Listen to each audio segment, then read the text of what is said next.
إن الله وملائكته يصلون على النبي يا أيها الذين آمنوا صلوا عليه وسلموا تسليما صلوات. أعوذ بالله من الشيطان اللعين الرجيم. بسم الله الرحمن الرحيم.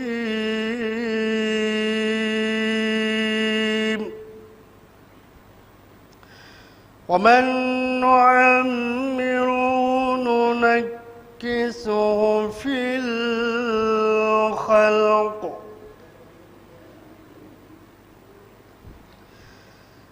أفلا يعقلون.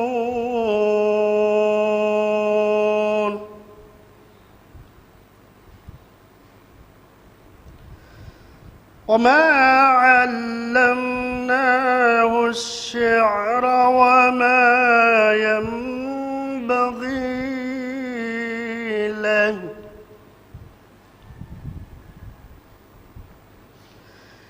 إن هو إلا ذكر وقرآن مبين.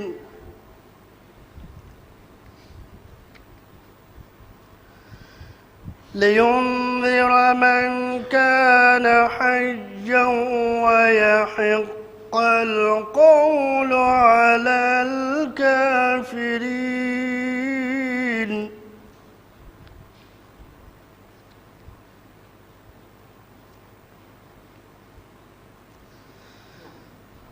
أولم يروا أنا خلقنا لهم مما عملت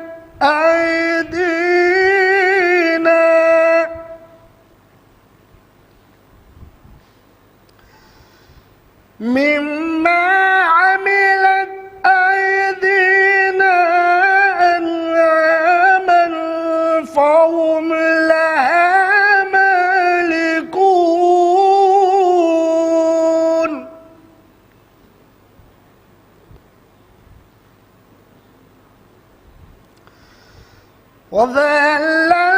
وذللناها لهم فمنها ركوبهم ومنها يأكلون.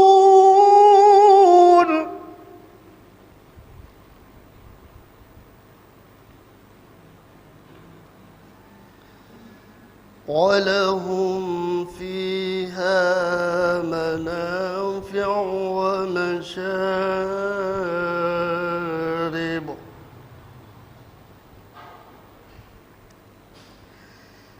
أفلا يشكرون.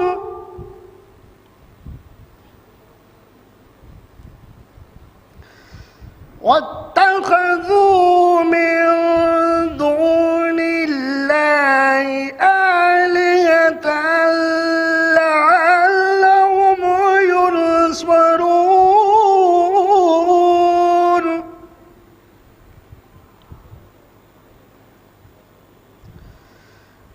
لا يستطيعون نصرهم وهم لهم جند محضرون.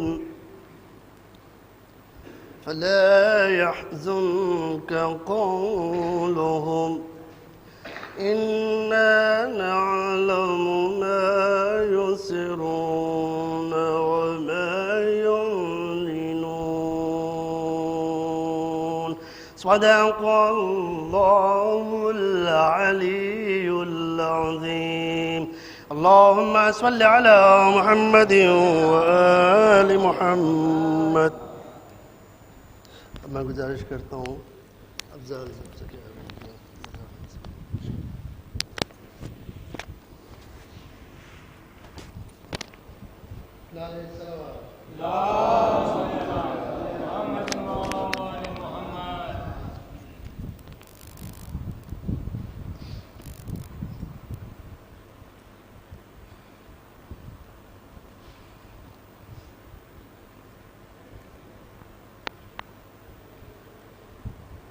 نعرہ صلوات.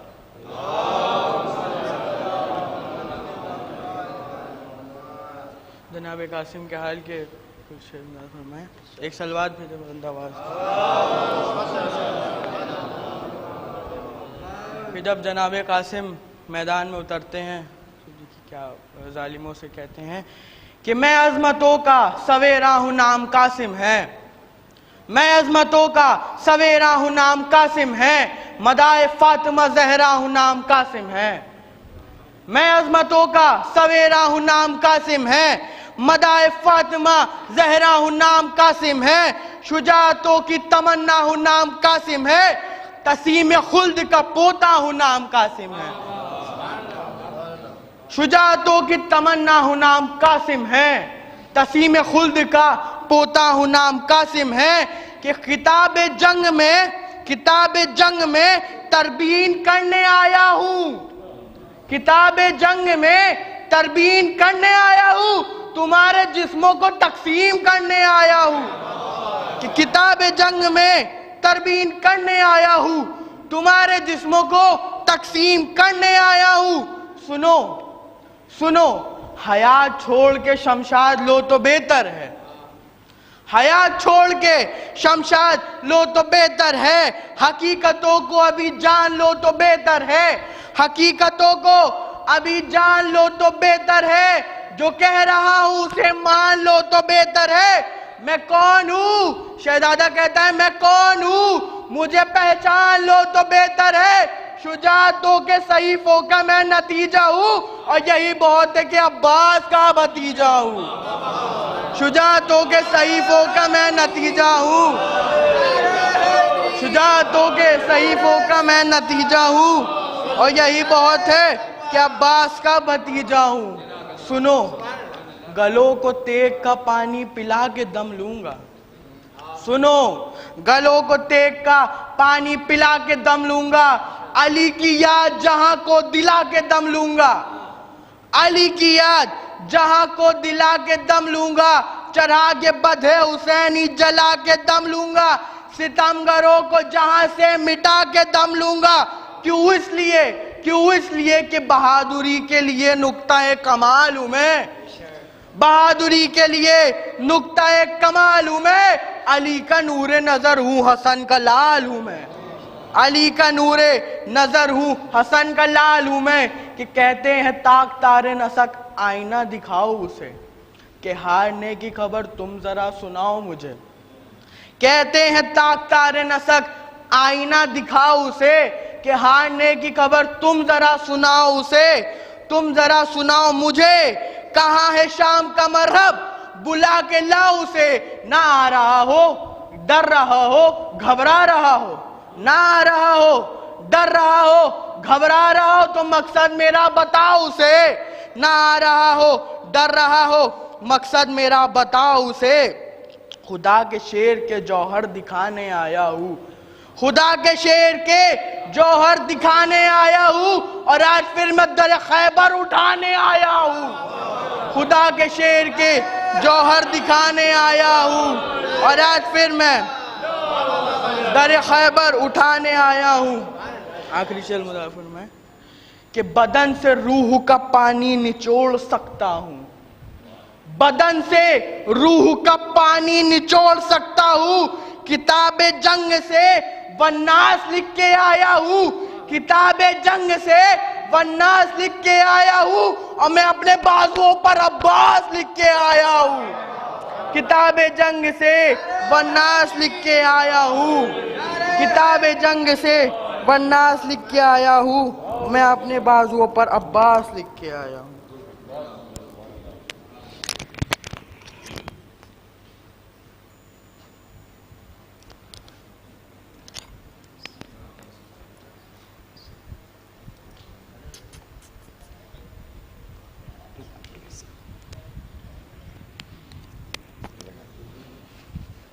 نعرہ صلوات.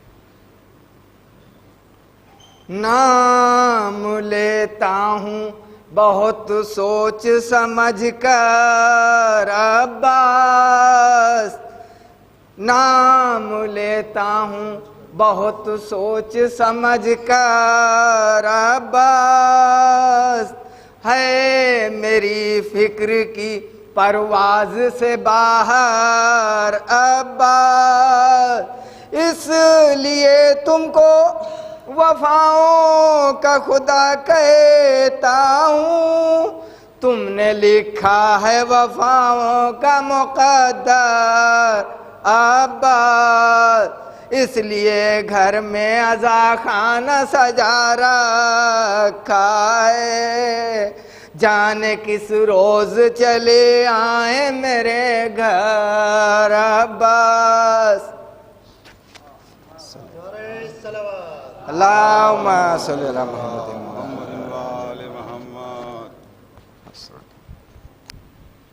نعرے حیدری، نعرے تلوار۔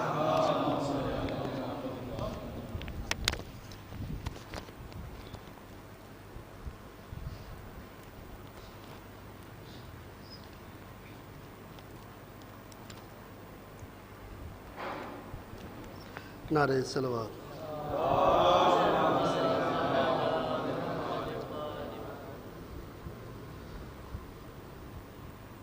ایک رات کی بیائی یہ بیاں کرتی تھی رو کر، میں لٹ گئی صاحب، ہائے تم رن میں پڑے سوتے ہو یا میں ہوں کھلے سر،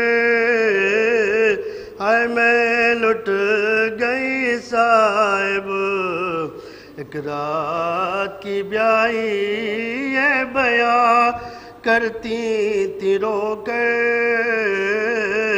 میں لٹ گئی صاحب، ایک شور ہوا خیمے میں دریائے ستم گئے، جب مر گئے سرور، آئے خیمے میں جلے اسباب، لٹا چھن گئی چادر، میں لٹ گئی صاحب،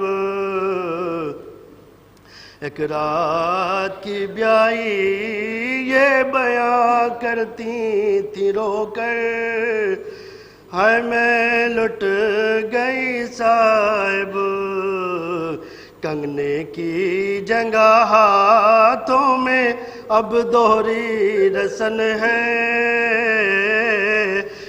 یہ رنجوں میں آئے افشا کی جنگا خاک پڑی ہے میرے سر پر، میں لٹ گئی صاحب، دروں سے ہوئی چوتھی رسن سے ہوئے چالے، دل پر چلے بھالے، آئے جب منہ کی دکھائی میں پھر آئی گئی در در، میں لٹ گئی صاحب، ایک رات کی بیائی میں بیاں کرتی تھی رو کر،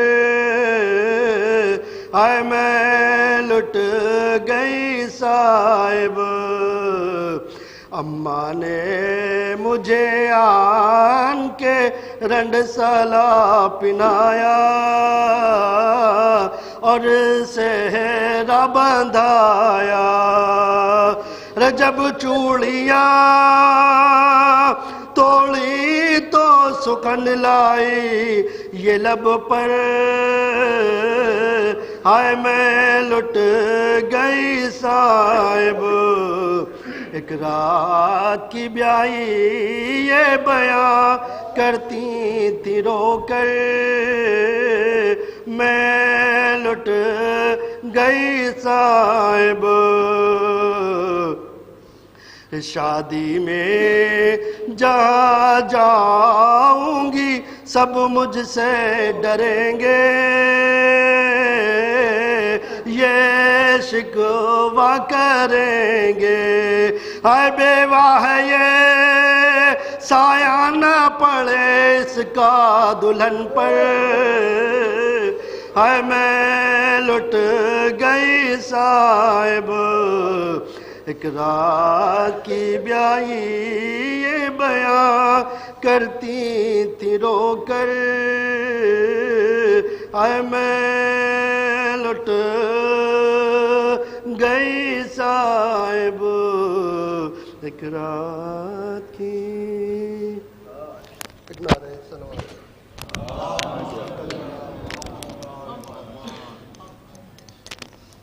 نعرہ حیدری، نعرہ صلوات۔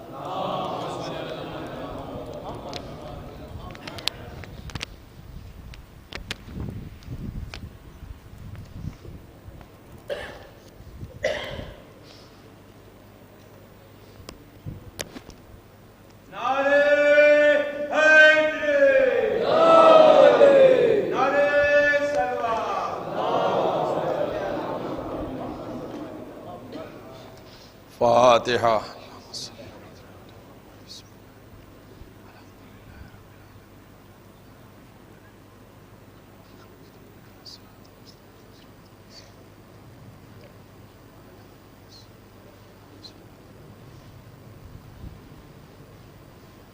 اعوذ باللہ من الشیطان اللعین الرجیم، بسم اللہ الرحمن الرحیم،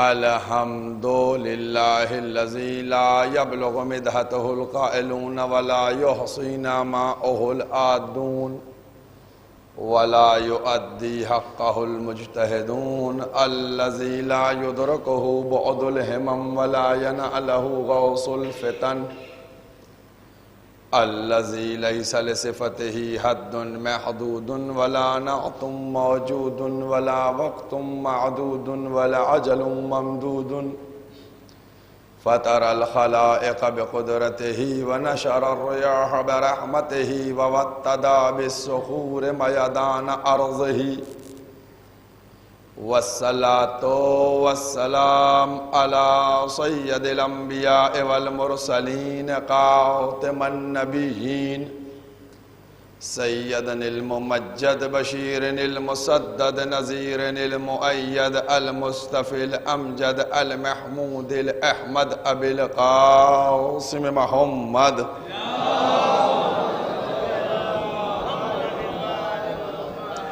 وأهل بيته طيبين الطاهرين المعصومين المظلومين، أما بعد، فقد قال الله سبحانه تبارك وتعالى في كتابه المحكم وخطابه المتقن وقوله الأحسن، بسم الله الرحمن الرحيم، انما وليكم الله ورسوله والذين آمنوا الذين يقيمون الصلاة ويؤتون الزكاة وهم راكعون۔ صلوات۔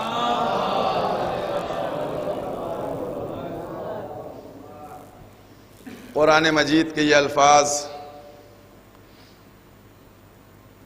جو سورہ مائدہ کے الفاظ ہیں اور جن کے ذریعے سے یہ سلسلہ گفتگو اپنے اختتامی مراحل سے قریب ہو رہا ہے، پروردگار عالم اعلان کر رہا ہے کہ اللہ تمہارا ولی ہے، اس کا رسول تمہارا ولی ہے، اور وہ ولی ہے کہ جو نماز کو قائم کرے، حالت رکوع میں زکوٰۃ کو دے۔ یہ بالکل واضح الفاظ ہیں اور واضح ترجمہ ہے، اس میں کوئی کنفیوژن نہیں ہے۔ قرآن کریم کے جو الفاظ ہیں ان کو سمجھنے کی ضرورت ہوتی ہے، کیونکہ قرآن معجزہ ہے. اگر کوئی یہ تصور کر لے کہ صرف ترجمے سے کام ہو جائے گا تو میں کہہ چکا ہوں محال ہے. ایک ایک لفظ کے اوپر غور کیا جائے. اللہ تمہارا ولی، کلام کس کا ہے؟ کلام اللہ کا ہے. قرآن میں کیا کہہ رہا ہے؟ انما ولیکم اللہ، تمہارا ولی کون ہے؟ اللہ. تو جب اسی کا کلام ہے، وہی کہنے والا ہے، تو اس نے یہ کیوں نہیں کہا کہ میں تمہارا ولی ہوں؟ یہ بات غور کرنے کی ہے. پروردگار کہتا کہ میں تمہارا ولی،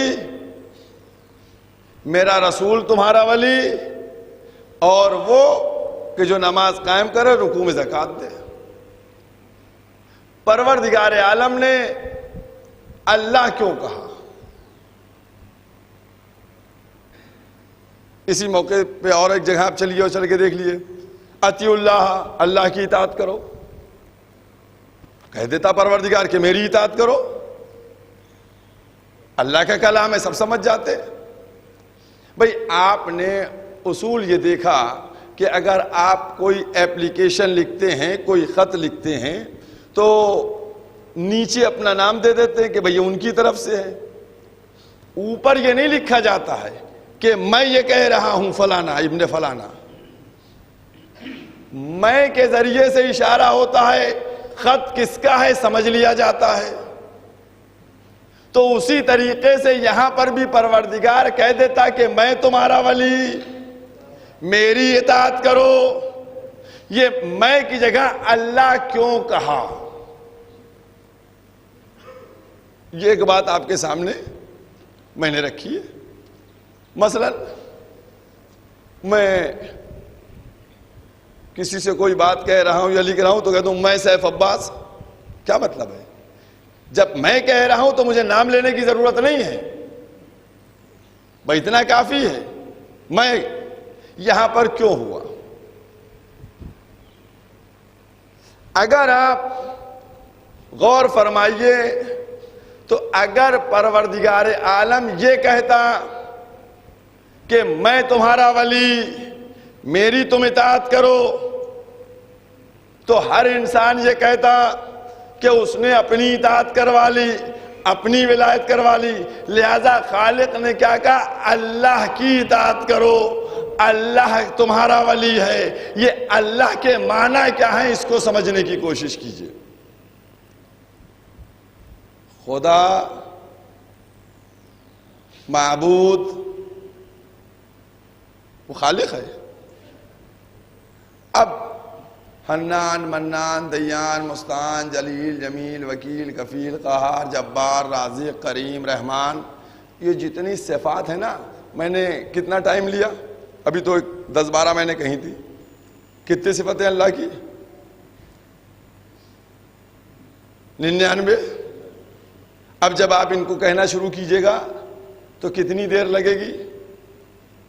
حنان، منان، دیان، مستعان، جلیل، جمیل، وکیل، کفیل، قہار، جبار، رحمان، رحیم، کریم، سخی، سب ٹائم لگے گا. لہذا اب اگر ہم نے چاہا کہ اس کو سمیٹ کر کچھ کہا جائے تو آپ نے کہہ دیا اللہ. جیسے ہی آپ نے اللہ کہا ویسے ہی سمجھ میں آیا حنان، منان، دیان، مستعان، جلیل، جمیل، وکیل، کفیل، قہار، رحمان، رحیم، کریم، سقی. کچھ بات سمجھ میں آئی؟ پروردگار اگر یہ کہتا کہ تم میری اطاعت کرو تو یہ ہوتا کہ اللہ نے اپنی اطاعت کروا لی. خالق نے کہا نہیں، اللہ کی اطاعت کرو، یعنی اطاعت اس کی کرو جو رحمان ہو، رحیم ہو، کریم ہو، حنان ہو، منان ہو، دیان ہو، مستعان ہو. تو اب یاد رکھو ان صفات کے پیچھے چلو، جہاں صفت مل جائے وہیں ولی کہہ دو.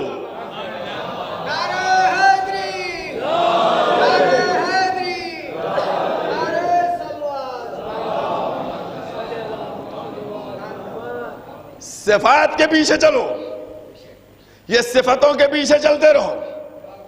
بھئی ہم نے خدا کو خدا کہا کیوں؟ ایک تھوڑا سا بچتے ہوئے جملہ کہوں گا، غور کیجئے. ہم نے خدا کو خدا کہا کیوں؟ اللہ کہا کیوں؟ کیونکہ جب وہاں دیکھا کہ وہی خالق ہے، وہی رازق ہے، وہی جبار ہے، وہی قہار ہے، وہی رحمان ہے، وہی رحیم ہے، وہی کریم ہے، تبھی تو ہم نے کہا کہ یہ اللہ ہے، یہ خدا ہے. تو یہی تو سبب تھا کہ ہم نے اللہ کو اللہ کہا، اس لیے کہ سارے صفات دیکھے، اور جب یہی سارے صفات ذات علی میں آئے تو نصیری نے خدا کہا، ہم نے ولی خدا کہہ دیا.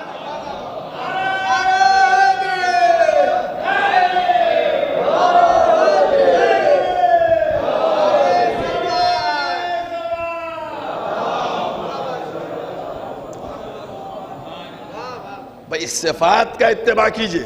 اور اسی لیے آپ دیکھیے زکوٰۃ میں کب زکوٰۃ دی؟ رکوع میں زکوٰۃ دی. اب سارے مولویوں کے پیٹ میں درد ہوا، یہ نماز کیسے پڑھ رہے تھے، یہ نماز کیسے ہو رہی تھی، نماز میں خضوع اور خشوع کہاں تھا، کہ اپنے زکوٰۃ بھی دے رہے ہیں، اس کی باتیں بھی سن رہے ہیں. دیکھیے سائل کے سوال کو پہلے سنیے. سائل نے سوال کیا کیا تھا؟ مانگا تھا، اس کے بعد کیا کہا؟ کہا پروردگار تیرے در سے خالی جا رہا ہوں. بھئی یہی تو اس کا جملہ تھا کہ میں تیرے گھر سے جا رہا ہوں. اب یہ سائل جو تھا، بہت توجہ کیجئے گا، میں نے اس دن کیا کہا؟ نماز کیا ہے؟ اللہ اور بندے کے درمیان کا رشتہ. جیسے ہی بندہ مصلی پر آتا ہے ویسے ہی اللہ سے قریب ہو جاتا ہے، اللہ سے جڑ جاتا ہے. تو بس یاد رکھو یہ سائل اللہ پر طنز کر رہا تھا کہ تیرے گھر سے خالی جا رہا ہوں، تیرے گھر سے در سے خالی جا رہا ہوں. اور علی پڑھ رہے تھے نماز، میرے مولا پڑھ رہے تھے نماز، تو یہ بھی وہاں تھے، سوال بھی وہی تھا. تو اب لازم تھا کہ جب کوئی اللہ کے اوپر بات کرے تو ولی اس کا جواب دے، ولی اس کا جواب دے. اب ولی نے ہاتھ بڑھایا، اور جہاں تک یہ نکتہ کہ صاحب یہ نماز کیسے ہو رہی تھی، تو جا کر کسی بھی مولوی سے پوچھ لیجئے گا کہ مولوی کو سب جگہ تو کہا گیا کہ خضوع اور خشوع تمہارا رہنا چاہیے، تم اللہ کی عبادت کر رہے ہو، لیکن مولوی سے کہا گیا دیکھو جب رکوع میں جانا تو پیچھے کا بھی دھیان رکھنا. بھئی رکوع ہی میں تو آپ شریک ہوتے ہیں نا نماز میں، ادھر پیچھے سے کہا یا اللہ. اب مولوی صاحب رکوع کو طول دیتے چلے جا رہے ہیں کہ اب اس کو بھی شریک کر لیں. اس کا مطلب رکوع وہ منزل اعتدال ہے کہ جہاں پر دوسروں کو بھی شریک کر لیا جاتا ہے. صلوات پڑھ دے محمد و آلہ.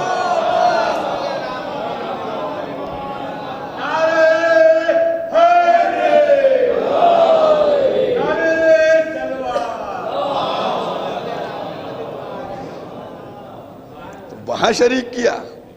اور آج جو بات کہی جاتی ہے، ابھی میں نے بات کہی آپ کے سامنے، صاحب یہ لوگ جو ہیں نبی کی نعوذ باللہ توبہ توبہ کاکن بادھان توہین کرتے ہیں اور علی کو بڑھا دیتے ہیں. کچھ جملے سنیے گا آج کہ صاحب نبی کے فضائل نہیں بیان کرتے اور علی کی بات کیا کرتے ہیں. یاد رکھو تم نبی کی بات اپنے مولوی سے سنتے ہو اور علی کا تذکرہ ہمارے مولوی سے سنتے ہو. میرے ایک ایک جملے پہ غور کیجئے. نبی کی بات تم اپنے مولوی سے سن کے آتے ہو اور علی کا تذکرہ ہمارے مولوی سے سنتے آتے ہو. جب تمہارا مولوی یہ بتلاتا ہے کہ نبی کا آپریشن کر کے جبریل نے علم ڈالا، تو جب وہ وہاں سے سن کے میرے پاس آئے گا اور یہ سنے گا کہ جبریل کے استاد علی تھے،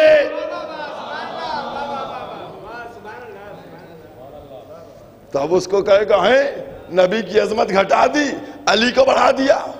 دیکھیے بات غور کرنے کی ہے. علی کو مولا ہم نے مانا کیوں؟ مولا نے کہا تھا مولا مانو؟ نہیں، مولا نے نہیں کہا تھا مولا مانو. کس نے کہا تھا؟ پیغمبر نے کہا تھا. پیغمبر نے کہا تھا.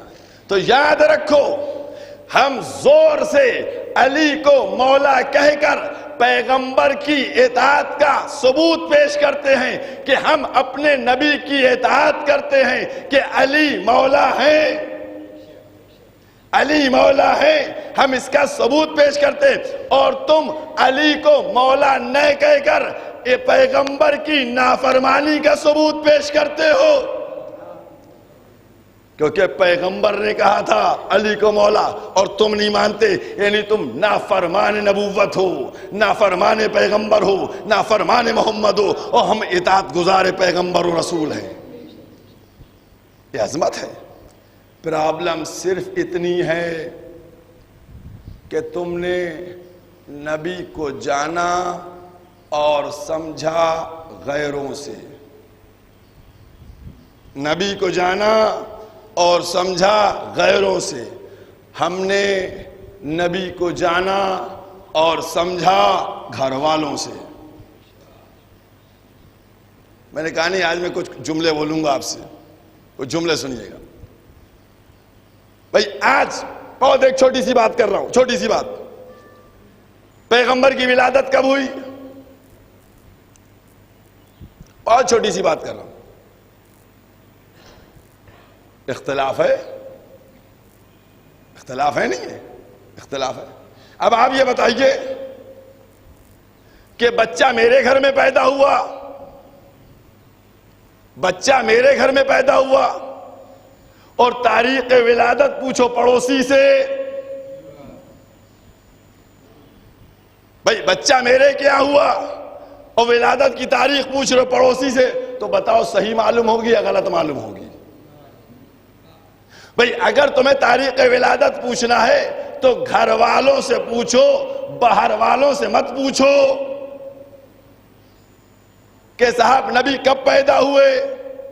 تو یاد رکھو، ایک جملہ کہنے جا رہا ہوں، یاد رکھو اب جس کو بھی نبی کی ولادت کا جشن منانا ہے، اگر وہ چاہتا ہے کہ نبی کی ولادت کا جشن منایا جائے تو وہی منا سکتا ہے جس کے تعلقات ابو طالب سے ٹھیک ہو. جب ابو طالب سے تعلقات ٹھیک ہوں گے تو صحیح ڈیٹ پتہ چلے گی. تمہارے ساتھ تو پرابلم یہ ہے کہ تم نے ڈیٹ اس سے لی جس کا نام ابو ہریرہ ہے، جو 7 ہجری میں اسلام کو لایا. تو اگر ابو طالب سے تاریخ ولادت پوچھتے تو تم کو صحیح ملتی، اور وہ جو 7 ہجری میں اسلام لے کے آیا وہ تم کو کیا بتائے گا؟ اسی لیے نہ تم کو تاریخ ولادت معلوم ہے اور نہ تاریخ وفات معلوم ہے. اب ایک جملہ کہنے جا رہا ہوں، غور کیجئے گا. اور وہ جملہ کیا ہے کہ جب محمد پیدا ہوئے تو تم کافر تھے، اور جب محمد دنیا سے گئے تو جنازے میں شریک نہیں ہوئے. تو تم کو پتہ کیسے چلے گی؟ بس یہ جو سارا جھگڑا ہے نا وہ صرف فضیلت کے اوپر ہے. آج پوری دنیا جو جناب ابو طالب کے اوپر اپنے قلم کو توڑ رہی ہے کہ جناب ابو طالب نعوذ باللہ کافر تھے، اسلام کو قبول نہیں کیا، یہ فضیلت تھی. فضیلت کی وجہ سے جناب ابو طالب سے دشمنی ہے. اور فضیلت کیا تھی؟ فضیلت یہ تھی کہ سب نے پالا کافروں کو، سب نے پروان چڑھایا کافروں کو، ابو طالب نے پالا نبی کو. اور سب جانتے تھے کہ یہ آخری نبی ہے، اس کے بعد موقع بھی ملنے والا نہیں. یہ عظمت ابو طالب ہے، یہ مرتبہ جناب ابو طالب کا ہے. اور دیکھیے جناب ابو طالب کے سلسلے میں ایک مرحلہ آپ کے سامنے بیان کرتا جاؤں. موسیٰ پیدا ہوئے، کہاں پیدا ہوئے تھے؟ مصر میں پیدا ہوئے. کہاں گئے؟ اس جگہ پہنچے جہاں جو سب سے بڑا دشمن خدا تھا، فرعون کے دربار تک پہنچ گئے، فرعون کے دربار تک پہنچ گئے۔ اب کیا ہوا؟ اس نے بلایا، عورتوں کو بلایا، اور عورتوں کو بلا کے کوشش کی گئی کہ موسیٰ دودھ پی لے۔ اللہ نے کیا کہا؟ ہم نے سب کا دودھ حرام قرار دے دیا تھا موسیٰ کے اوپر۔ کیوں؟ سب مشرک عورتیں تھیں، مشرک تھیں، یہ نبی تھے، تو معصوم نبی کیسے مشرک کا دودھ پیے؟ لہذا موسیٰ کی ماں کے اوپر وحی کی گئی کہ جاؤ، قرآن ہے یہ سب، وحی کی موسیٰ کے ماں کے اوپر، آئیں دربار میں۔ موسیٰ نے، اب دیکھیے موسیٰ کی غذا کا انتظام کہاں سے ہوا؟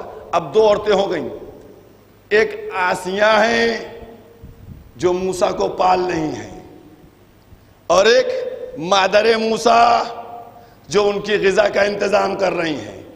ایک تربیت کر رہی ہے، ایک غذا دے رہی ہے۔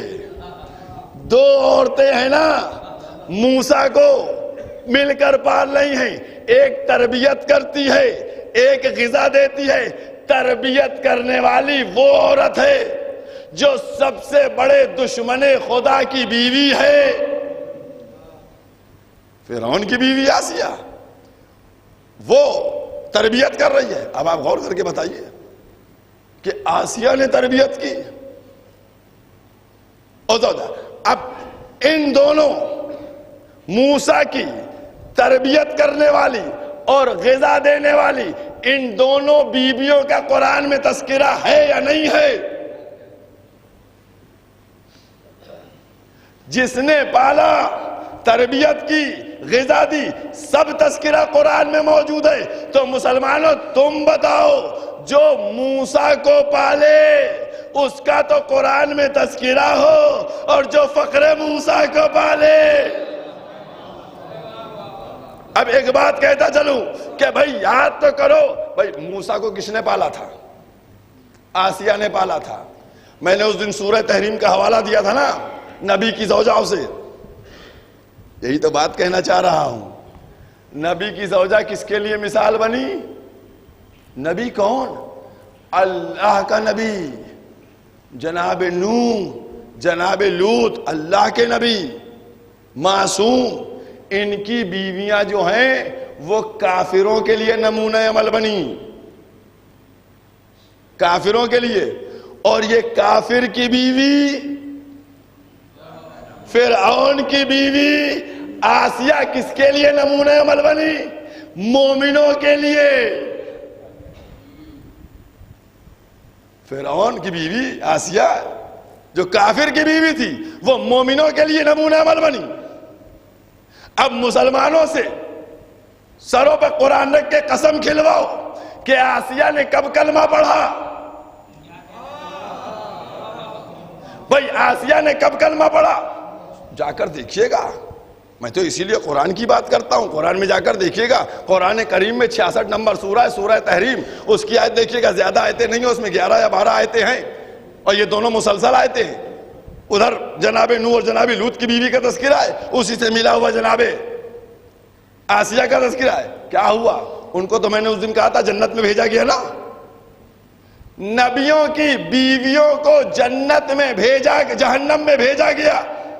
نوح اور لوط کی بیوی کو جہنم میں بھیجا گیا، جیسے ان کے لیے جہنم کو شیورٹی دی گئی کہ نوح کی بیوی جہنم میں جائے گی، لوط کی بیوی جہنم میں جائے گی، ویسے ہی موسیٰ کی زوجہ کے لیے شیورٹی ہوئی کہ جنت میں جائے گی۔ آسیہ کے لیے جنت میں مکان ہے، پورا قرآن ہے، جا کر دیکھیے گا، جنت میں مکان ہے۔ اب مسلمانوں سے قسمیں کھلوائیے، بھیا قسم کھا کے بتاؤ کہ کیسے کلمہ پڑھتے دیکھا؟ کہا نہیں۔ نماز پڑھتے دیکھا آسیہ کو؟ کہا نہیں۔ روزہ رکھتے دیکھا آسیہ کو؟ نہیں۔ حج کرتے دیکھا آسیہ کو؟ نہیں۔ زکوٰۃ دیتے دیکھا آسیہ کو؟ نہیں۔ کچھ نہیں دیکھا، تو پھر کیوں جنت میں؟ کہا تم کو اتنا بھی نہیں مولوی معلوم، آسیہ نے موسیٰ کو پالا تھا، آسیہ نے موسیٰ کو پالا تھا، اس لیے وہ جنت میں چلی گئی. تو میں کہنا چاہتا ہوں یہی تو کہ جو موسیٰ کو پالے وہ تو جنت میں جائے، اور جو فقر موسیٰ کو پالے وہ جنت میں جائے گا؟ نہیں. موسیٰ کو پالنے کے بعد آسیہ جنت میں گئی ہیں، اور محمد کو پالنے کے بعد ابو طالب جنت میں نہیں گئے، بلکہ جنت خود در ابو طالب پر آئی ہے کہ بیٹا بانٹے گا، پوتا جوانان جنت ہوں گے، بہو خاتون جنت ہوگی.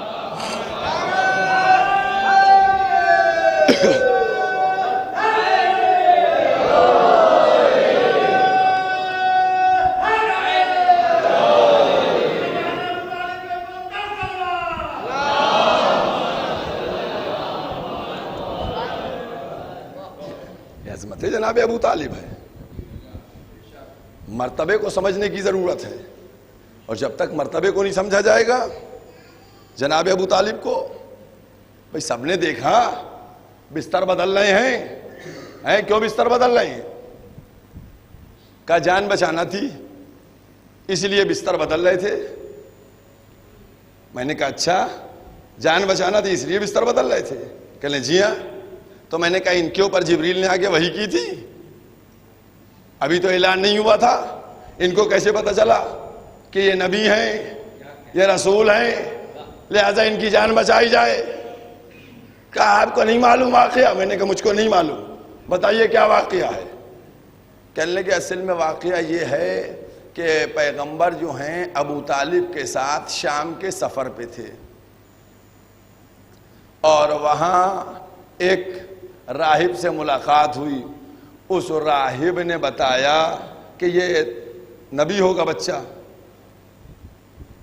تو ابو طالب نے اس سے پوچھا کہ تم کو کیسے پتا کہ یہ نبی ہوگا؟ تو کہنے لگے اس راہب نے کہا کہ اس چہرے میں جو نور دیکھ رہے ہیں وہ نور اس بات کی دلالت کرتا ہے کہ یہ بچہ نبی ہوگا. پوری بات تحریر کی. میں نے اچھا ایک ایک بات میں نے بتائی آپ کو، جو مسلمانوں نے ہم سے بتایا تھا نا کہ ابو طالب پر کوئی وحی نازل نہیں ہوئی تھی، کوئی الہام نہیں ہوا تھا، وہ تو راہب نے بتا دیا تھا کہ بچہ نبی ہوگا. کچھ سمجھ میں آیا آپ کے؟ کچھ بات پہنچی آپ تک؟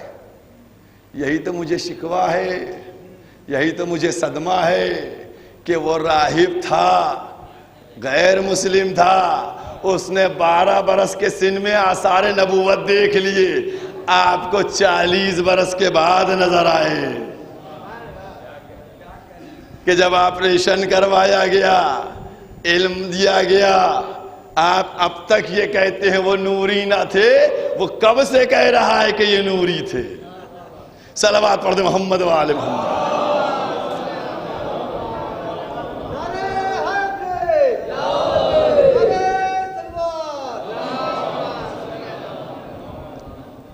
ایک باقاعدہ صلوات پڑھے محمد و آل محمد.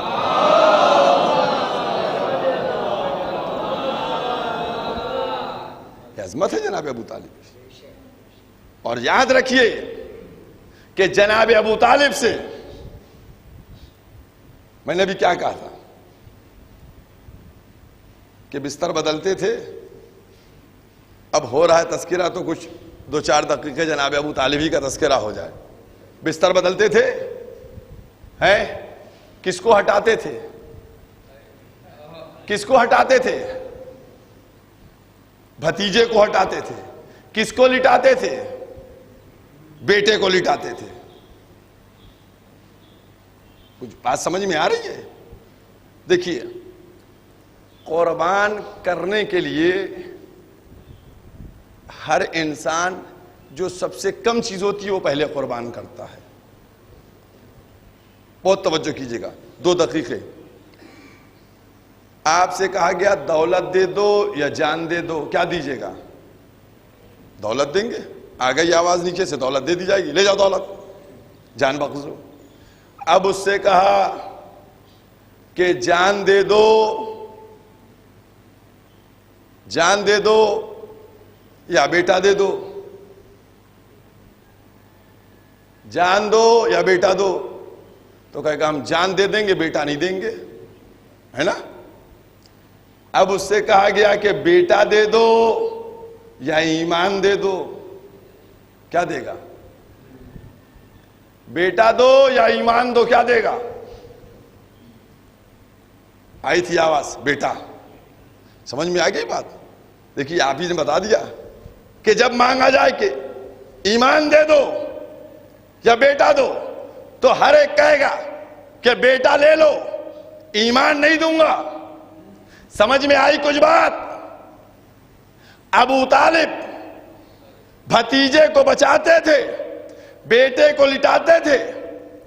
دنیا تو یہ کہتی ہے کہ انسان کی ذہنیت یہ بتلاتی ہے کہ بھتیجا دے دو، بیٹا بچا لو، بھتیجا دے دو، بیٹا بچا لو۔ لیکن ابو طالب نے مزاج بشریت کے خلاف کام کیا کہ بھتیجا بچایا، بیٹا دے دیا۔ میں کہتا ہوں اے مولا ابو طالب، یہ آپ نے بیٹے کو کیوں دے دیا، بھتیجے کو کیوں بچایا؟ تو عجب نہیں آواز دیں کہ بیٹا بیٹا ہے، بھتیجا ایمان ہے، لہذا بیٹا دے کے ایمان بچا رہا ہے۔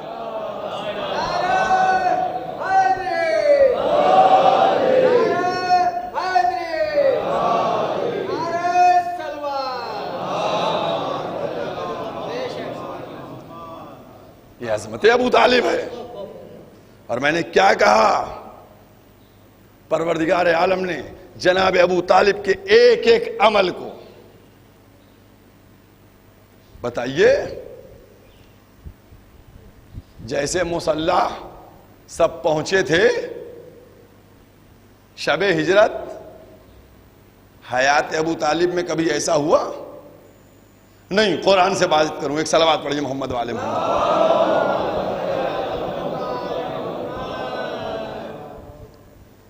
سن 10 ہجری میں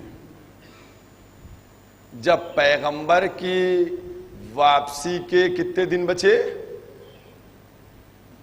18 ذی الحجہ سے 28 صفر جوڑا لیا، 2 مہینہ سوا 2 مہینے، تقریباً سوا 2 مہینے جب بچے تو اب پیغمبر سے اللہ میاں کیا کہہ رہے ہیں سنیے۔ جو آیت نازل نہیں ہوئی ہے غدیر میں، یا ایھا رسول بلغ، اس کا ایک ٹکڑا آپ کے سامنے بیان کر رہا ہوں۔ واللہ یعصمک، ہے نا؟ کیا مطلب ہوا اس کا؟ اللہ تم کو لوگوں کے شر سے محفوظ رکھے گا۔ یہ کب کہا جا رہا ہے؟ جب پیغمبر جانے والے ہیں، سوا 2 مہینے بچے ہیں، ہے نا؟ تب کہا جا رہا ہے۔ اور کہنا کب چاہیے تھا؟ یہ پیغمبر کو تسلی کب دینا چاہیے تھی؟ جب کوڑا پھینک رہا تھا۔ پیغمبر کو تسلی اس وقت دینا چاہیے تھی جب پتھر مارے جا رہے تھے۔ پیغمبر کو تسلی اس وقت دینا چاہیے تھی جب کانٹے راستے میں بچھائے جا رہے تھے۔ پیغمبر کو اس وقت جب مشرک کافر سب چاروں طرف سے حملہ آور تھے، اس وقت تسلی دینا چاہیے تھی کہ اللہ تم کو لوگوں کے شر سے محفوظ رکھے گا، محمد کام کو انجام دیتے رہو۔ یہ سامنے قرآن بات کر رہا ہوں، قرآن کی بات ہو رہی ہے، کیوں نہیں اس وقت تسلی دی؟ اور آج تسلی دی جا رہی ہے کہ اللہ تم کو لوگوں کے شر سے محفوظ رکھے گا۔ میں کہنا یہ چاہتا ہوں کہ یا اللہ ہم تو سب کو حاجی جانتے ہیں، تو سمجھ رہا یہ شریر ہیں، یہ شرارتی ہیں۔ دنیا سمجھتی تھی حاجیوں کا مجمع ہے، لیکن حقیقت میں وہ شرارتیوں کا مجمع تھا۔ اس میں شرارتی زیادہ تھے۔ پیغمبر دیکھ رہے تھے، خالق دیکھ رہا تھا، اسی لیے تو کئی دفعہ کے بعد جب تسلی مل گئی تو پیغام پہنچایا گیا۔ میں ایک جملہ کہنے جا رہا ہوں، اور جس کے لیے میں نے آپ کے 2 دقیقے لیے۔ وہ کیوں لیے؟ کہنا یہی ہے کہ جب سب طرف کی دشمنیاں تھیں، تب پیغمبر اسلام کی ڈھارس بندھائی جاتی کہ ہم محفوظ رکھیں گے، ہم محفوظ رکھیں گے. آج جب 1.25 لاکھ سے زیادہ حاجی موجود ہیں اور پتہ نہیں کتنے مسلمان ہوں گے, اس وقت ذمہ داری پروردگار لے رہا ہے کہ شرارت سے محفوظ رکھیں گے. پروردگارہ تو نے مکے میں لینا چاہیے تھی, وہاں کیوں نہ لی؟ تو عجب نہیں آواز آئے, ارے مکے میں کیوں حفاظت کی ذمہ داری لیتا؟ وہاں تو ابو طالب پہلے حفاظت کر رہے تھے اور ذات ابو طالب پہ یقین تھا. اب مسلمانوں اپنی حیثیت کو سمجھو اور ابو طالب کی عظمت کو سمجھو کہ اللہ کو تم پر بھروسہ نہیں ہے, ابو طالب پہ یقین ہے کہ جب ابو طالب موجود ہے تو کوئی بال باکا نہیں کر سکتا ہے. یہ عظمت ابو طالب ہے, یہ مرتبہ ابو طالب ہے. اور یہیں سے اس بات کو لے کے کیا ہے, جناب ابو طالب گھر میں بیٹھے ہوئے ہیں, گھر میں بیٹھے ہوئے, اتنے میں کچھ لوگوں نے آ کے دخل باب کیا. جناب ابو طالب نکلے, کون؟ مشرکین مکہ ہے. کیا بات ہے؟ کہنے لگے ابو طالب تمہارا بھتیجا ہمارے خداؤں کو برا کہتا ہے, لہذا اپنے بھتیجے کو ہم کو دے دو اور ہم سے ہمارے قبیلے میں جو تم کو لڑکا بچہ پسند ہو وہ لے لو اور جو کہو تم کو دے دیں گے. ابو طالب نے سب کو ڈانٹا اور ڈانٹ کے بھگایا, اور بھگانے کے بعد اندر آئے. اندر آنے کے بعد پیغمبر سر کو جھکائے بیٹھے ہوئے ہیں. معلوم ہے پیغمبر کو کہ باہر کیا ہوا ہے؟ پیغمبر سے فرماتے ہیں محمد تمہیں جو حکم ملا ہے اس کو انجام دو, ہم تمہاری مدد کریں گے. یہ پورا واقعہ سب کو معلوم ہے اور کتابوں میں محفوظ ہے. میں یہاں پر 2 باتیں کہنا چاہ رہا ہوں, بہت توجہ کیجئے گا. 2 باتیں کہنا چاہ رہا ہوں. ایک بات میں یہ کہنا چاہ رہا ہوں کہ دیکھیے ایسا ہے کہ جناب ابو طالب ان سے دشمنی کا سبب کیا ہے؟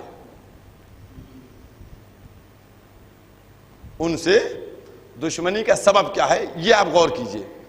اچھا دشمنی دیکھیے 2 طرح کی دشمنیاں ہوتی ہیں. ایک دشمنی ہوتی ہے کسی نے کسی کو مارا, بھول گئے.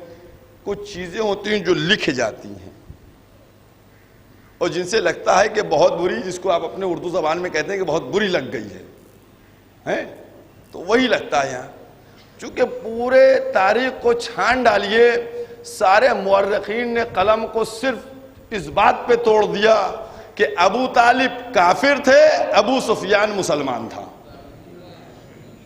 سارے مورخین نے قلم اسی بات پہ توڑ دیا کہ صاحب اس کا اسلام اور ان کا کفر. کیوں؟ کیا پرابلم ہے؟ ابو طالب تو وہ ہیں جنہوں نے نبی کو پالا. ابو طالب تو وہ ہیں کہ جس کے لیے ہر ایک نے اقرار کر لیا کہ نبی کی تربیت کے لیے, نبی کی حفاظت کے لیے جو وسیلہ بنے وہ جناب ابو طالب بنے. تو بھی پرابلم کیا ہے؟ کلمہ نہیں پڑھا تھا, کلمہ نہیں پڑھا تھا. آسیہ کا کلمہ دیکھو گے نہیں, کسی اور کی بات کرو گے نہیں, جناب ابو طالب کی بات کیے کہ صاحب کلمہ نہیں پڑھا تھا, کلمہ نہیں پڑھا تھا. لگتا انداز سے یہ ہے کہ کوئی چیز بہت بری لگی ہوئی ہے. اصرار یہ بتا رہا ہے کہ کوئی بہت بری چیز لگ گئی ہے. اب وہ لگی کیا ہے؟ وہ لگی کیا ہے؟ دیکھیے ہم لوگ تو آدمی ہیں کہ جو اب تک یہی زور ہے کہ ابو طالب, اور دیکھیے آپ تو ماشاءاللہ سے لکھنؤ کے لوگ ہیں نا, سب جانتے اردو. اصل میں پرابلم یہ تھی کہ ابو طالب نے جب دروازے پہ گئے تھے اور ان کو ڈانٹا تھا کہ تم یہاں سے چلے جاؤ, ہم اپنے بھتیجے کی حفاظت کریں گے, ڈانٹ کے بھگایا تھا, تو وہ ڈانٹ جو پڑی تھی وہ آج 1400 سال بعد تک اس کا اثر چل رہا ہے. اس ڈانٹ کا اثر ہے کہ جس کے سبب ابو طالب کافر ہیں. عزیزوں, اسلام اس کی حفاظت کا ذمہ جناب ابو طالب نے لیا تھا. جناب ابو طالب نے کیا کہا تھا کہ تم پیغام کو پہنچاؤ، ہم تمہاری مدد کریں گے. بس یہیں پر ایک جملہ کہہ کر مجلس ختم. کیا جملہ؟ ہم مدد کریں گے. وعدہ ابو طالب نے خود کیا تھا، وفا اپنی پوری نسل سے کروا دیا. پوری نسل وعدے کو وفا کر رہی ہے. بس گفتگو ختم ہو گئی. لیکن اس گفتگو سے پہلے 2-4 جملے آپ سے کہنا چاہوں گا، اور وہ جملے یہ ہیں کہ دیکھیے 7 محرم آج ہو گئی ہے، اور جو ہمارے جذبات، جو ہماری عقیدت عزاداری کے لے کے، اور جس طریقے سے ویڈیو سامنے آ رہے ہیں، فون آتے میرے پاس فون آتے ہیں، مولانا کیسے عزاداری کی جائے، کیا کی جائے. لوگ پرچے پکڑواتے ہیں، اس کے اوپر بولیے، اس کو بتائیے، اس کو کہیے، کیا کیا جائے، فلانی جگہ تعزیے کی بات ہو رہی ہے. یقینی طور کے اوپر صرف وہ کہ جنہوں نے عزاداری کے سلسلے میں خیانت کی ہے ان کو تو بات میں نہیں کرتا ہوں، لیکن جتنے مومن ہیں، بی بی کے چاہنے والے ہیں، ان سب کو یہی اذیت ہے کہ ہم عزا کیسے کریں. میں نوجوانوں سے کہنا یہ چاہتا ہوں، جذبات اور عزاداری کو لے کے ہونا بھی یہی چاہیے، لیکن اس وقت کورونا کی وجہ سے چونکہ ہم جس دین کی اطاعت کر رہے ہیں، جس کلمے کو پڑھ رہے ہیں، جس شریعت کو مان رہے ہیں، اس میں جان کی حفاظت کو بھی کہا گیا ہے. لہذا ہم کو اپنی جان کی حفاظت کو سامنے رکھنا ہے اور اپنے حکومت اور ملک کے قوانین کی پابندی کرنا ہے. لہذا ان تمام چیزوں کو سامنے رکھتے ہوئے عزاداری کریں. انشاءاللہ عزاداری جیسے بھی ہوگی قبول ہوگی، اس سے مطمئن رہیے گا. عزاداری ہر طریقے سے قبول ہوگی. آپ کا صرف خلوص دیکھا جائے گا کہ خلوص کیا ہے، اور وہ خلوص آپ کی عزاداری کے لیے کہ کس طریقے سے آپ عزاداری کر رہے ہیں. عزاداران امام مظلوم، کیا فقط آپ ہی کو ایک اذیت ہے کہ آپ عزاداری ٹھیک سے نہیں کر پا رہے ہیں؟ کیا جس کے لال کی عزاداری ہے وہ ماں مضطرب نہ ہوگی؟ کیا وہ ماں بے چین نہ ہوگی کہ میرے بچے کی عزا کتنی کم ہو گئی؟ جب پوری سڑکیں بھری رہتی تھیں، یا حسین کی صدائیں بلند ہوتی تھیں، کسی طرف ہاتھ سینے پر پڑ رہے ہیں، کسی طرف زنجیریں پشت پر پڑ رہی ہیں، کسی طرف کمائیں سروں کے اوپر پڑ رہی ہیں، کیا ان بی بی کو تکلیف نہ ہوگی؟ عزاداروں 7 محرم ہو گئی.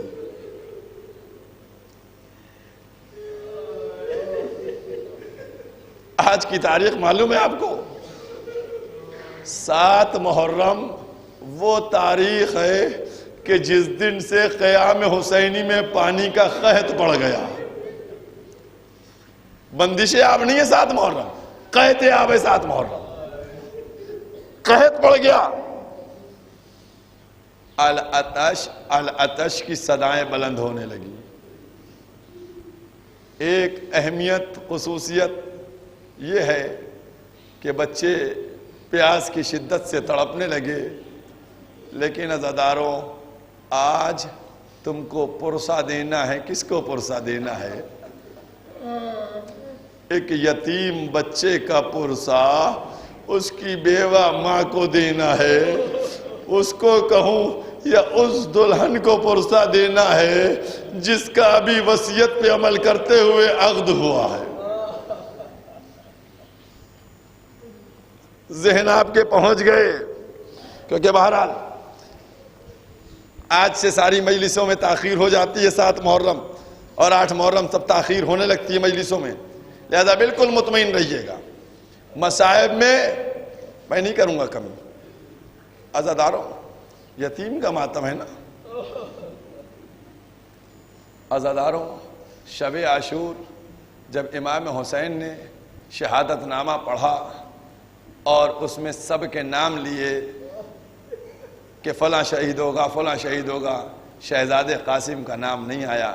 تڑپ گئے، کھڑے ہو گئے. آپ نے کبھی سنا کہ شہزادے قاسم نے چچا کے سامنے لب کشائی کی ہو؟ نہیں عزاداروں، کسی نے مولا کے سامنے لب کشائی نہیں کی. کھڑے ہوئے کہا چچا کیا میں شہید نہ ہوں گا؟ اس میں میرا نام نہیں ہے. جیسے یہ جملہ سنا امام حسین نے کہا بیٹا تمہاری نگاہ میں موت کیسی ہے؟ کہا چچا حق پر آئے تو شہد سے زیادہ شیریں ہے. کہا بیٹا تم بھی کل شہید ہوگے تو ہمارا بھائی اصغر بھی شہید کیا جائے گا. اپنی شہادت کو سنا تو خوش ہو گئے، لیکن جیسے ہی اصغر کی شہادت کو سنا تڑپ گئے. کہا یہ اشقیاء کیا خیموں میں آ جائیں گے، میرے بھائی کو شہید کریں گے؟ امام نے کہا نہیں نہیں، ارے میں اپنے ہاتھوں پہ لے کے جاؤں گا، لیکن دل چاہتا ہے قاسم سے کہوں اے قاسم شہادت تو میدان میں ہوگی، لیکن ذرا بعد عصر عاشور آئیے، یہ اشقیاء ہوں گے خیموں کو لوٹ رہے ہیں. جزاکم اللہ خیر الجزا.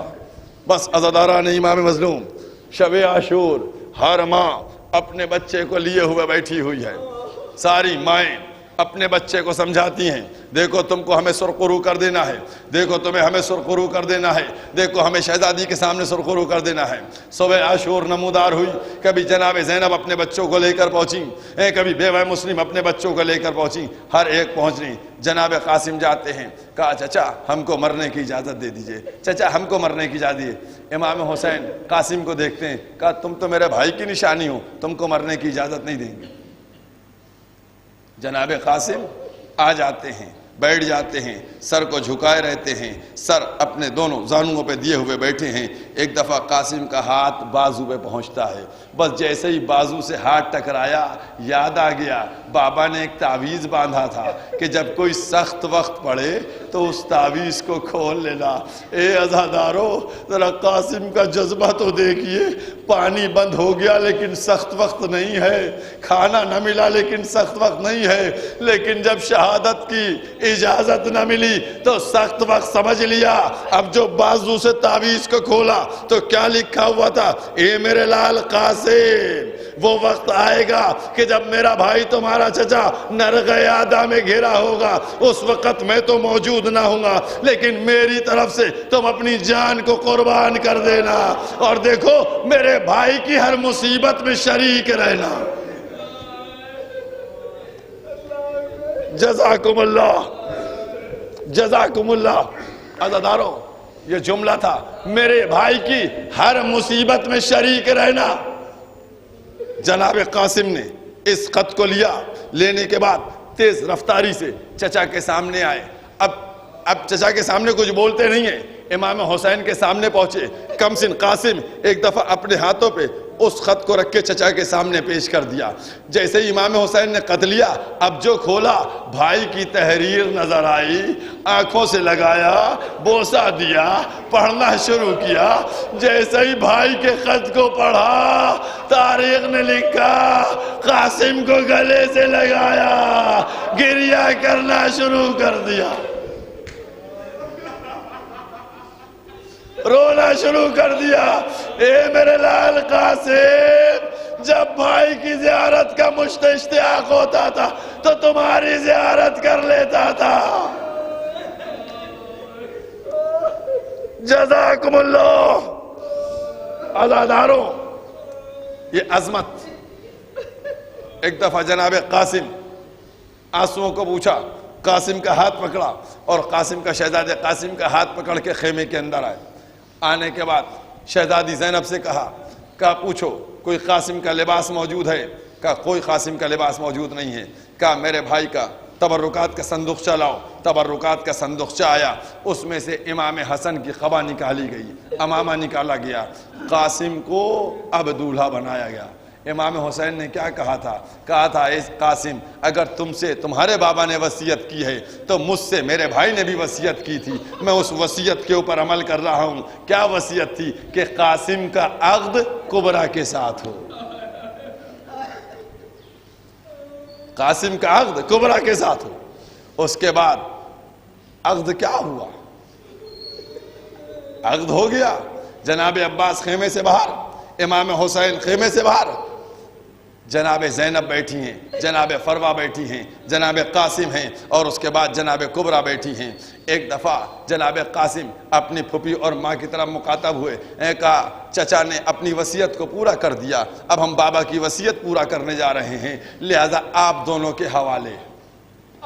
اس کے بعد قاسم جیسے ہی اٹھے تو ایک دفعہ کبریٰ نے کہا جب یہاں سے ہم جائیں گے الوداع کہیں کریں گے تو الوداع کے لیے لاشے کو پہچانیں گے کیسے؟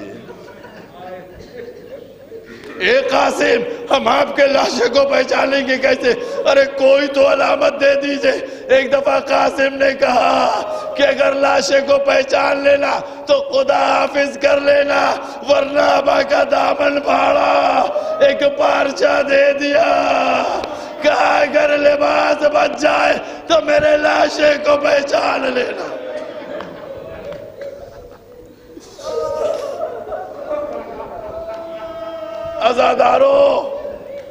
عزادارو تم نے کل بھی تابوت برآمد ہوتے دیکھا، اس پہ کالی چادر تھی۔ تم نے پرسوں بھی تابوت دیکھا، اس پہ کالی چادر تھی، لیکن جب شہزادے قاسم کا تابوت آتا ہے تو اس پہ کالی چادر نہیں ہوتی بلکہ سبز رنگ کی ہوتی ہے، یا کوئی دوسرا رنگ ہوتا ہے۔ یہ بتایا جاتا ہے ارے کربلا کا دولہا۔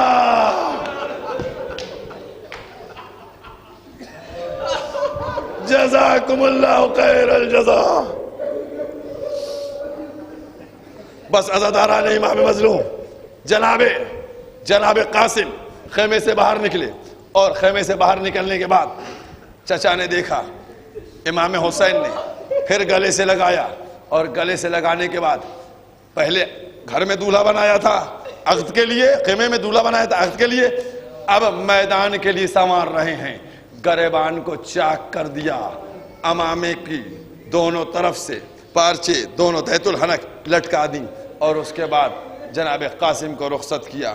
اب حمید ابن مسلم کہتا ہے کہ میں نے کیا منظر دیکھا کہ ایسا لگا کہ ایک چاند جو قیام حسینی کی طرف سے نکلا تھا وہ یزیدی فوج میں آ کر غروب ہو گیا۔ حمید ابن مسلم کہتا ہے میں نے دیکھا کہ اس انداز سے قاسم کی تلوار چل رہی تھی کہ کوئی قاسم کے سامنے ٹھہر نہیں پا رہا تھا، کوئی رک نہیں پا رہا تھا، سب بھاگ رہے تھے، قاسم کی تلوار سے بچ کے بھاگ رہے تھے۔ ایک جملہ جو حمید ابن مسلم نے کہا ہے، صاحب معلم نے لکھا، وہ میں آپ کے سامنے بیان کروں۔ کہہ رہا جب کوئی آگے نہیں بڑھ رہا تھا تو ایک دفعہ پسر ساتھ کہتا ہے ایک ارزخ نامی پہلوان تھا جو کئی ہزار سے اکیلے مقابلہ کیا کرتا تھا، اس سے کہا جاؤ اس بچے کا سر لے کے آؤ۔ وہ کہنے لگا پسر ساتھ تو میری توہین کرتا ہے؟ کہا کیا ہوا؟ کہا تجھ کو نہیں معلوم میں کئی ہزار کے مقابلے میں جایا کرتا ہوں، میں اس بچے کے مقابلے میں کیسے جاؤں گا؟ کہا پھر؟ کہا میرے کسی ایک بیٹے کو بھیج دے، میرے 4 بیٹے ہیں، ایک بیٹے کو بھیج دے، وہ اس کا سر لے آئیں گے۔ ایک طرف عباس کھڑے جنگ دیکھ رہے ہیں، ایک طرف امام حسین کھڑے جنگ دیکھ رہے ہیں، اور ادھر سے مرحبا مرحبا قاسم کی صدائیں جناب عباس بلند کر رہے ہیں۔ اور اس کے بعد ارزخ کا ایک بیٹا آیا، قاسم کے مقابلے پہنچا، قاسم نے اس کو واصل جہنم کر دیا۔ دوسرا بیٹا آیا، شہزادہ قاسم نے اس کو بھی واصل جہنم کیا۔ تیسرا بیٹا آیا، چوتھا بیٹا آیا۔ اب تصور کر کے بتاؤ، ارزخ نامی شامی پہلوان، اس کے جب 4 بیٹے اس کے سامنے مر گئے تو کیا اس کا جوش ہوگا، کیا اس کا غصہ ہوگا، کیا اس کا ولولہ ہوگا؟ اس نے تمام قوت کے ساتھ نیزہ، تلوار، تیر سب لے کے قاسم پر ٹوٹ کے حملہ کیا، لیکن یہ بھی عباس کا بھتیجا تھا، عباس سے فنون جنگ سیکھا ہوا تھا۔ شہزادے قاسم نے ایک بار ایسا کیا کہ ارزخ واصل جہنم ہوا، ادھر سے آواز عباس نے بلند کی، مرحبا مرحبا قاسم۔ پھر پسر ساتھ کا رخ کیا کہ کوئی اور جوان ہے؟ ایک بات حمید ابن مسلم اس انداز سے جنگ کر رہا تھا۔ اس کے بعد حمید ابن مسلم کہتا ہے کہ پسر سعد نے کہا کہ تم کو نہیں معلوم یہ علی کا پوتا ہے، قاسم ابن حسن ہے، سب مل کر حملہ کرو۔ عزاداران امام مظلوم سب نے مل کر حملہ کیا، چاروں طرف سے گھیر لیا گیا۔ اب حمید ابن مسلم بعد میں بتلاتا ہے، مدینے آ کر کہتا وہ منظر اب تک مجھ کو یاد ہے کہ جب ایک شقی نے چھپ کر قاسم کے سر پہ تلوار ماری اور قاسم کا تار 2 حصوں میں ٹکڑے ہو گیا۔ حمید کہتا ہے میں نے منظر دیکھا، قاسم زمین کی طرف چلے، چچا کو مدد کے لیے پکارا، گھوڑوں کی ٹاپوں سے پسلیاں ٹوٹ گئی، قاسم پامال ہو گئے۔ جزاکم اللہ، جزاکم اللہ۔ عزادارو گریہ میں کمی نہ ہونا چاہیے، ایک دلہن کو بھی پرسہ دینا ہے، ایک بیوہ کو بھی پرسہ دینا ہے۔ بہت اطمینان سے مصائب پڑھوں گا۔ جیسے ہی جناب قاسم میں نے کل یہ بھی پڑھا تھا کہ جناب علی اکبر گرے تھے، امام حسین میدان کی طرف آئے۔ کل کی کیفیت بھی جو کتاب میں لکھی تھی وہ بھی میں نے آپ کے سامنے پڑھی، آج کی کیفیت بھی۔ آج جیسے ہی جناب قاسم کی امام حسین نے آواز کو سنا تو اب راوی لکھتا ہے کہ امام نے تلوار کو نکالا اور چاہتے تھے کہ قاسم کے قاتل کے اوپر حملہ کر دیا جائے، بس جیسے ہی شمشیر کو برہنہ دیکھا دشمن ڈر کے بھاگا، لیکن یہاں مصیبت آ گئی، قاسم زندگی میں پامال ہو گئے، آواز بلند کر رہے یا امہ ادرکنی، اے چچا مدد کیجئے، اے چچا مدد کیجئے، اے چچا مدد کیجئے، اے چچا مدد کیجئے۔ اب جو امام قاسم کے سرانے پہنچے، قاسم دنیا سے جا چکے، امام کے آنسو، اے قاسم تمہارے چچا کو بڑا شاک ہے کہ تمہارے اپنے چچا کو بلاتے رہے۔ جزاکم اللہ، جزاکم اللہ خیر الجزا۔ امام حسین نے رونا گریہ کرنا شروع کیا، کیا مجھے بڑا غم ہے کہ تم چچا کو بلاتے رہے۔ عزادارو ایک جملہ میں نے وصیت کا آپ کے سامنے بیان کیا تھا نا، ایک جملہ بیان کیا تھا نا کہ امام حسن نے وصیت کی تھی، بیٹا میرے چچا میرے بھائی کے غم میں شریک رہنا، ہر مصیبت میں شریک رہنا۔ ارے کوئی مصیبت میں امام حسین کی شریک نہ ہوا، ارے صرف مولا کا لاشا پامال ہوا۔ قاسم نے جیتے جی اپنے لاشے کو پامال، اے بابا میں نے بھی لاشا پامال۔ جزاکم اللہ۔ عزاداروں ابھی 2 دقیقے مصائب اور پڑھوں گا، 2 دقیقے مصائب اور پڑھوں گا۔ امام حسن، اب 2 روایتیں ہیں، 2 روایتیں ہیں۔ ایک روایت یہ بتاتی ہے کہ جب امام حسین نے سوار کیا تھا تو اتنا کم قد تھا کہ امام حسین نے گود میں لے کے قاسم کو سوار کیا، لیکن جب میدان سے لے کر چلے تو سینے سے سینہ ملا اور پیر زمین پر خط دیتے جا رہے تھے۔ ایک روایت تو یہ ملتی ہے جس کو آپ لوگ سنتے ہیں، ایک روایت اور ملتی ہے۔ عزادارو ذرا اس ماں کی مصیبت کا اور اس بی بی کی مصیبت کا تصور کر لینا کہ امام نے ایک دفعہ آبا کو پھیلایا، قاسم کے لاش کے ٹکڑے۔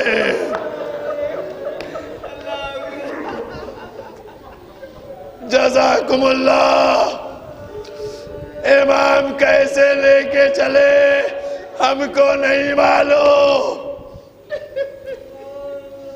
امام حسین قاسم کا لاشا لے کر خیمے میں آئے، خیمے میں قاسم کا لاشا پہنچا۔ میں نے کہا تھا نا ساری بیویاں اس کی ماں کو گھیرتی تھیں، پرسہ دینے لگتی تھی۔ میرا دل بھی یہی کہتا ہے کہ جیسے ہی قاسم کا لاشا پہنچا ہوگا ساری بیویاں اکٹھا ہوئی ہوں گی اور اکٹھا ہو کے جناب فروا کو گھیرا ہوگا اے بی بی فروا اپنے لال کا پرسہ قبول کرو، تمہارا لال مارا گیا لیکن عجب نہیں جناب فروا نے کہا ہو اے بی بیو ہم کو پرسہ لا دو سب مل کے کبرا کے بعد، ارے وہ جو لال ہے اس کو قاسم کا پرسہ۔ مجلس مکمل ہو گئی، مجلس مکمل ہو گئی، لیکن ہر سال میں ان دو جملوں کے ساتھ مجلس کو مکمل کرتا ہوں، پرسہ دینے کے لیے صرف اس لیے جملے کہتا ہوں تاکہ جتنا زیادہ گریہ ہو جائے اتنا زیادہ بی بی کو تسلی ملے گی، اس لیے دو جملے کہا کرتا ہوں جو میں نے اپنے چچا سے سنے ہیں۔ وہ جملے کیا ہے؟ عزادارو تم لوگ جناب سیدہ کی کہانی سنتے ہو نا، جناب سیدہ کی کہانی سنتے ہو، اس کہانی میں کیا ہوتا ہے؟